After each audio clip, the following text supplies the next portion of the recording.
قليل. شكرا على اللايك يا حبيبة قلبي، شكرا يا سالي. ليه تخلي حد حاسس ان هو قليل؟ يعني عشان ايه؟ عشان السر الحربي اللي انت قايلاه، ان انت عايزه مش عايزه حد يعرف الوصفه بتاعتك. مش معقوله يعني فاهمه قصدي؟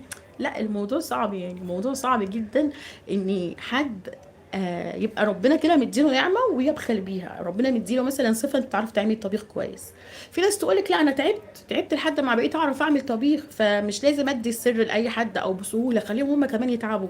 طب ليه ما تسهلي الدنيا على الناس؟ سهلي الدنيا على عباد ربنا، خلي ربنا يسهل عليكي.